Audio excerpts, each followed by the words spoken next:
I think the hijama topic, aka cupping, was very, very popular, alhamdulillah. So how Yeah. often should we do hijama? One more Yes. time. And then, does dry hijama work as well, or is it only wet hijama? Okay, sure, sure. So as far as the frequency, that too depends on the patient, right? It's not one size fits all. Um, I would say in general, like if you're just following the sunnah or doing it for preventive health purposes, then probably once or maybe twice a year would be good.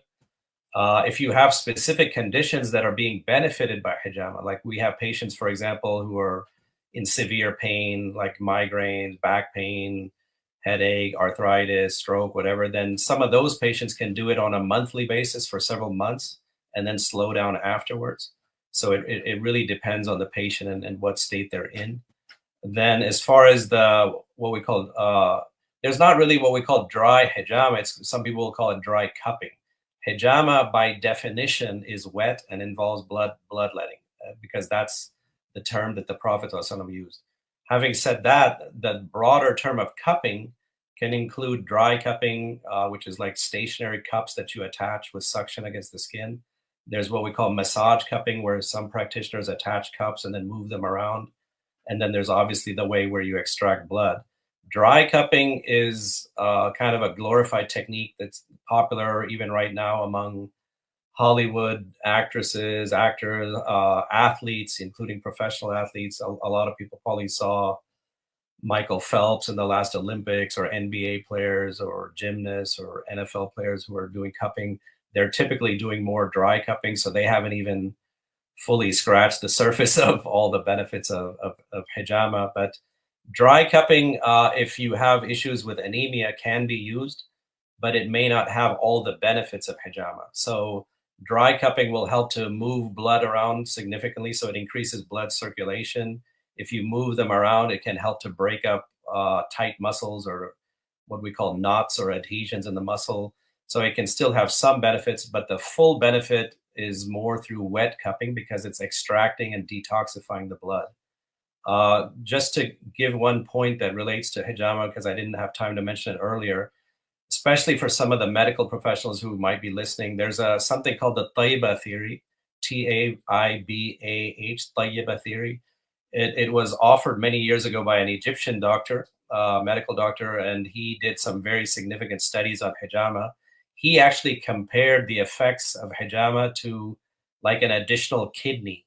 And what I mean by that is the kidney organ works basically by filtering noxious or toxic substances into the urine using what's called a pressure gradient.